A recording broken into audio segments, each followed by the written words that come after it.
let's do a next question in mesh analysis. Okay, this time the circuit will be an AC circuit. AC circuit means this will not be just resistors, but there will be capacitors and inductors. Okay, so how do you approach this problem if there is a capacitor inductor? You see, there's nothing unusual about it. Only difference is that every constant or every coefficient that you come across will be a complex numbers. That's the only difference between an AC circuit and a DC circuit as far as this network theory subject is concerned. Before and all, you were dealing with just constant values or constant numbers, but this time the numbers are all complex. Complex means there will be a real part and an imaginary part. The real part will be taken care of by the resistors. The resistors will be the real numbers, whereas the imaginary numbers will be the capacitors and the inductors. Okay, and this is what you need to understand. If it is an inductor, the imaginary number will be a positive number, right? J omega L, right? J omega, this is the reactance of an inductor. So in this AC analysis question, if any problem comes, this inductor will be in the form of a complex number with a positive imaginary number. It will always be a positive imaginary number, right?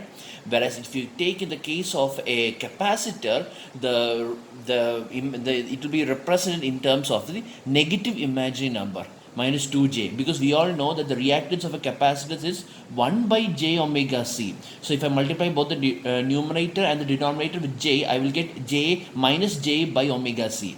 That minus is what's being accounted over here.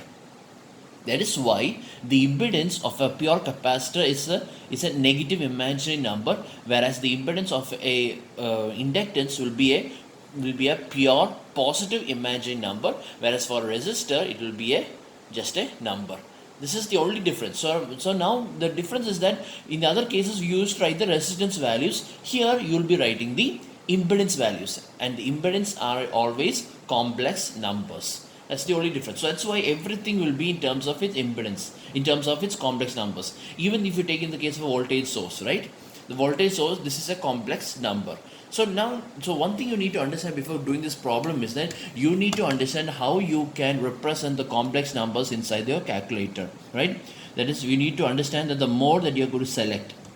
Here the mode I'm going to select is this.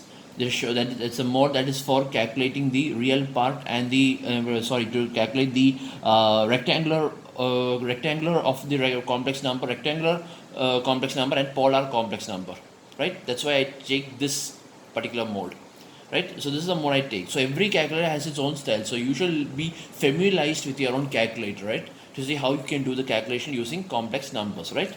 So this is what I'm going to take. All right. So now let's do this question, and doing this problem is pretty straightforward. There's nothing different in this. So for example, here the question is find the mesh currents I1, I2 and I3 in the network.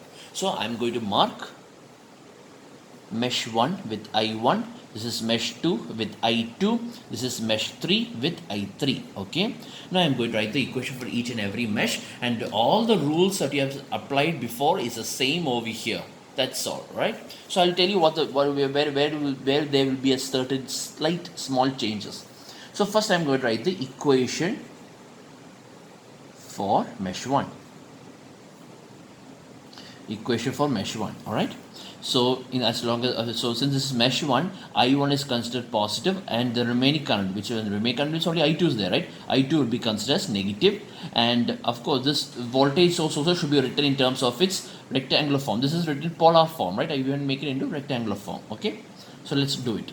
So here this I1 touches this resistor 5 ohm, this capacitor minus 2j, and this resistor 3 ohm, right? So that means this current touches 5 plus 3 minus 2j. That is 5 plus 3 is 8. So 8 minus 2j. Therefore, the coefficient of I1 is 8 minus 2j. See, this is how we write the complex numbers, right? Just simple, just as usual, like how you take. There's no difference. And here this current I2 touches only this resistor. So it will become minus 3I2 is equal to, and what about your voltage source? This I1 is coming from the positive terminal, right? It's coming, see, that means the current is coming out of the positive terminal, which means positive terminal is supplying the current, therefore this is positive. So it is plus 10 angle 30 degree. This complex number is in the polar form, so you need to make it into a rectangular form, alright? Let me see what is the rectangular form of this number. We usually do the calculation. This is how you need to understand. We usually do the calculation all in rectangular form, not in polar form, okay? Angle 30, right? It is nothing but 5 root 3 plus 5j. So this is nothing but 5 root 3 plus 5j. That means the equation for mesh 1 is I1 into 8 minus 2j minus 3I2 is equal to 5 root 3 plus 5j, right? So now I finished writing the equation for mesh 1, and I'm going to write the equation for mesh 2. So the equation for mesh 2, okay? So here I2 is positive and the remaining currents are negative, right? So I2 is positive and I1 is negative. So I1 and I3 are negative. So I1 touches only this resistor over here. So it is minus 3I1, correct? Minus 3I1, okay? Plus I2 is positive, and I2 touches this resistor, this inductor, and this resistor. Which means when you're adding, you know that, right? When you're adding the numbers, only the real part will be added separately and the imaginary number will be added separately, right? So here it will be 3 plus 5, 8. So it will be 8 plus 5j, right? So it is 8 plus 5j I2, okay? Minus, and this I3 touches only this one. So it will become 5I3 is equal to, there is no voltage source over here, so therefore it is 0. This is the equation for mesh 2. Now I'm going to write the equation for mesh 3. Okay, the equation for mesh 3. So here there is no I1, there is no I1 over here, and there is I2, and I2 is negative because this is mesh 3. Only I3 is supposed to be positive, right? So I2 is negative, and this touching this resistor, it will be minus 5I2. Okay, minus 5I2 plus, and what about the coefficient of I3? 5 plus 2 is 7. So 7 minus 2j. So it is 7 minus 2j I3. Okay, and there is no voltage source anywhere over here, so this is also equal to 0. So this is the equations, right? These are the 3 equations. Now everything is same, right? Now what I'm going to do is I'm going to express these equations in matrix form, right? Expressing the above equations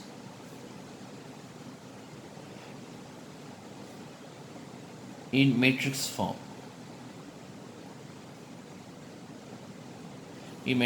So it will become, so that means the coefficient matrix will be, what is the coefficient of I1? 8 minus 2j. 8 minus 2j. What is the coefficient of I2? Minus 3. What is the coefficient of I3? 0. There is no I3 over here, right? So it will be coefficient is 0. This is the first equation. Now for second equation, second row, coefficient of I1 is minus 3. Coefficient of I2 is 8 plus 5j. And coefficient of I3 is minus 5. This is the second equation. Now for the third equation, coefficient of I1 is 0, right?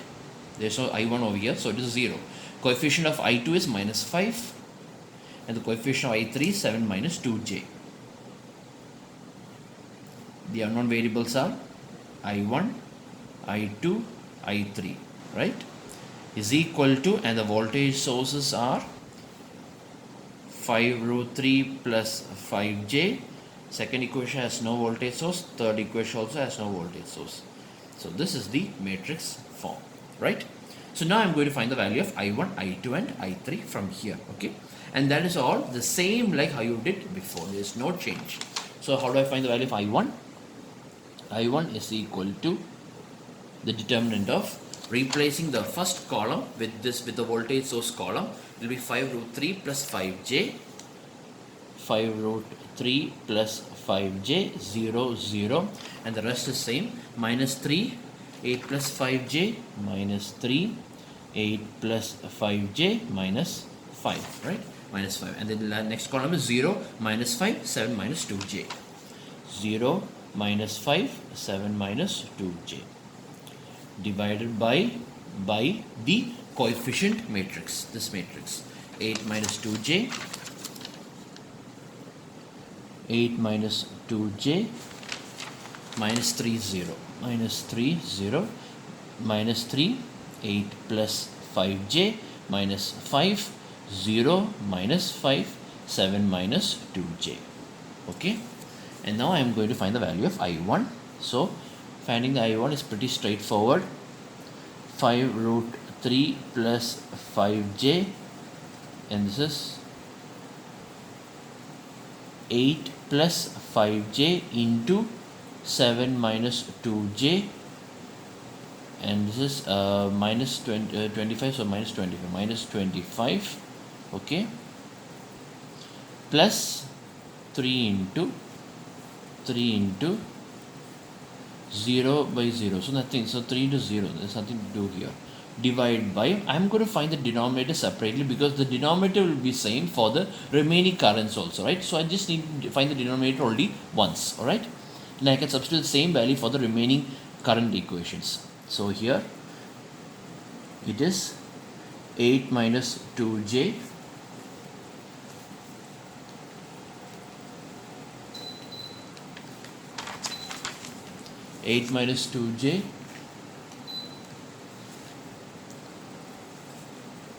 into 8 plus 5j into 7 minus 2j minus 25, okay, then we have plus 3 into, let me see, plus 3 into minus 3 into 7 minus 2j, okay, 7 minus 2j. I always advise that don't write the entire equations as like this into your calculator and try to find the answer directly, because most likely you might make a mistake when you're typing in the values into the calculator, right? You can't write the exact value. So what I suggest is to find the individual terms separately, and then finally you find the answer, right?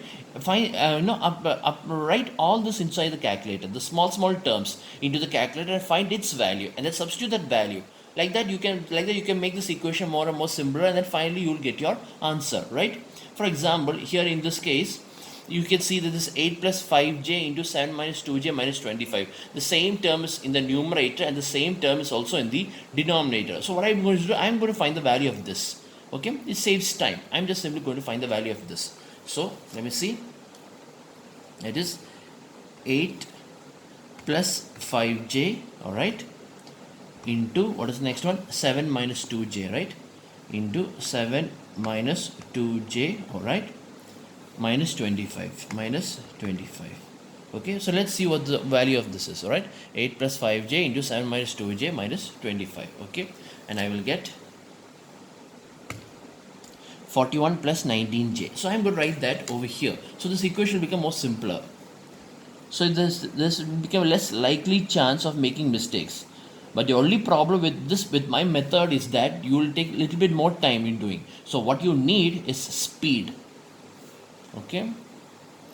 Divide or by, so this is the numerator, right? This is into 0. So this is the numerator, and the denominator is, let me see, 8 minus 2j into, this can be replaced with this 41 plus 19j, okay, and this can be, this also I can simplify this, right? This is 3 into 3 is minus 9, so 9 into 7 is 63, so it becomes minus 63, right? Minus 63, then what? Then 3 9 9 2 is 18, so it will be plus 18j. This is it, right? So this much we can, now we can type this in calculator. So let me find the numerator and denominator separately, because I need the denominator for the remaining current values also. It saves more time. So let me find the numerator. The numerator is bracket 5 root 3 plus 5j into 41 plus 19j, right? Only this much. This is the numerator, and this is 260.070. 260.07. 260.07 plus 369.545J plus 369.545J divided by, and what is the denominator? Let me see. Denominator is 8 minus 2J, right, into 41 plus 19J, okay, minus 63 plus 18J. This is your denominator, and you get 303 plus 88J. 303 plus 88J. This is why I'm using the denominator. I'm finding separately the denominator, because the denominator is same while you are finding I2 and I3, right? That's why I'm finding it separately. So now you can take its, put this in the calculator, right? So this is nothing but, let me see, 260.07 260.07 plus, I need to put bracket over here, all right, and plus 369.545 J divided by 303 plus 88J, and you get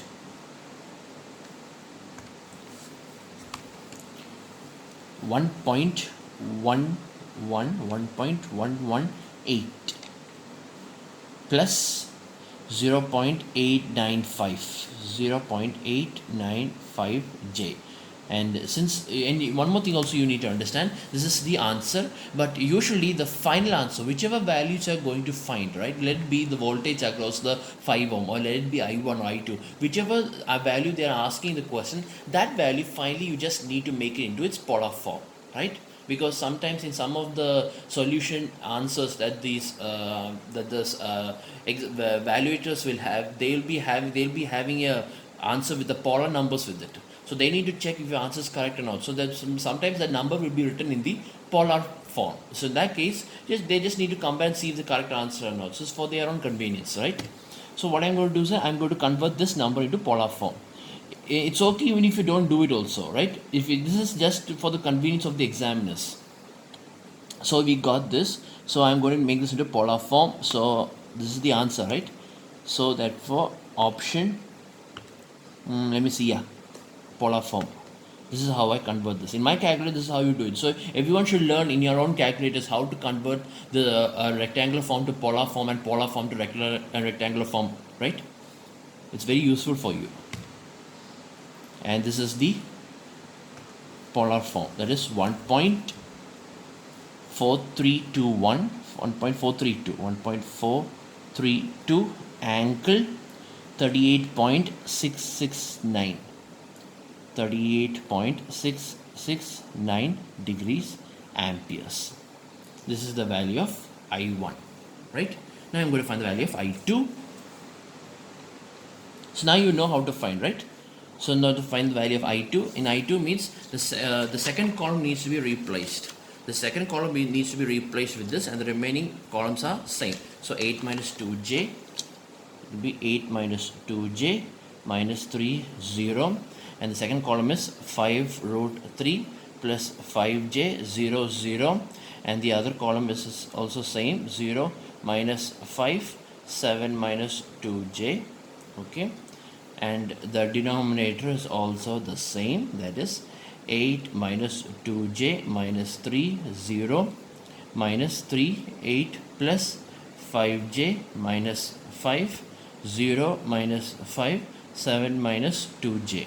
Okay, and this is written as, so this is 8 minus 2J into 0 into this into 0. So therefore this is 0, then minus, the next will be minus, that's not 0. Okay, so minus 5 root 3 plus 5J, right, into minus 3 into minus 3 into 7 minus 2J, right, into 7 minus 2J. The other one is 0, that's why I'm able to write like this. Okay, that's it. Divide by divide by the denominator. Yeah, that's why I have written the denominator and found the denominator separate. So now I can use the same value over here.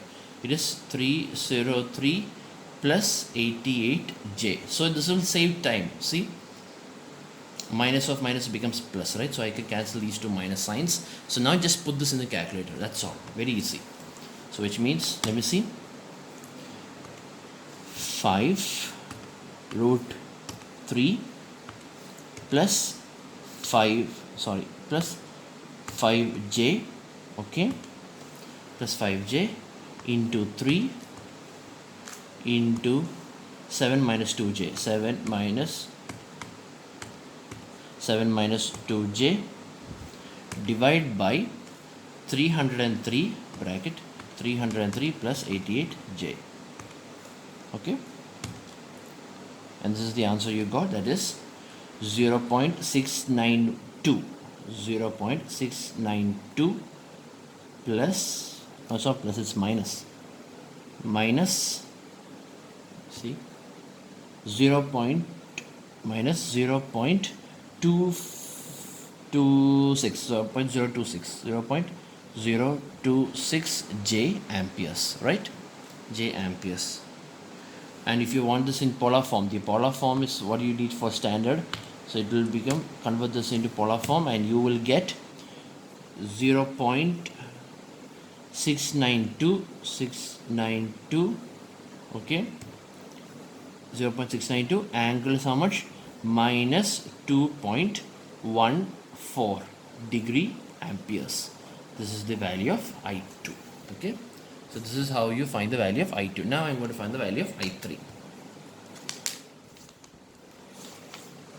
Now I'm going to find the value of I3. So while finding I3, the third column will be the same. The third column will be replaced by this, and the remaining first two columns will be the same. So that means 8 minus 2j minus 3, 0. 8 minus 2j minus 3, 0. Then we have minus 3, 8 plus 5j minus 5. Minus 3, 8 plus 5j minus 5. And this column will be replaced with this 5 root 3 plus 5j. 5 root 3 plus 5j, 0, 0. Divide by, and the denominator is the coefficient matrix, that is 8 minus 2j minus 3, 0, minus 3, 8 plus 5j minus 5, and the last column is 0 minus 5, 7 minus 2j, 0 minus 5, 7 minus 2j, okay. So that means now I'm going to multiply 8 minus 2j into this is 0 itself, right? So this is first term is 0, second term is plus 3 into, let me see, 3 into this and this, that is also 0, right? And only this term is left behind, that is this term, if you multiply it won't be, so it will be 5 root 3 plus 5j into this and this will become 15, okay, 15, that's it, right? 15 divide by, okay, divide by, the denominator is the same for all, that is 303 plus 88j, 303 plus 88j, which is equal to, now let me write that in the calculator, it will be 5 root 3 plus 5j into 15, right? Into 15 divided by 303 plus 88j. You will get 0.461, 0.462, okay, plus 0.113 j amperes. In polar form it would be, let me see, 0.475. Angle, it will be 13.805 degree amperes. So this is how we find the problems. The only thing is this, that one of the student asked me, like, why can't we do the previous problems using matrix method? Well, you can do that using the matrix format in your calculator, right? But the problem with that method is that if a complex number comes, you can't apply the complex numbers in the matrix form in your calculator. So in that case, you can only calculate this using the good old fashioned determinant rule, right, of how you find the determinants. So this is what. So what this these kind of questions, what it requires is both speed and precision. That is, you have to be very precise, very careful while you're writing. But that too, you can't spend too much time also on it, because you have other problems also to write in the exam. So you need both precision and speed, and the only way to do that is to get more and more practice. Okay.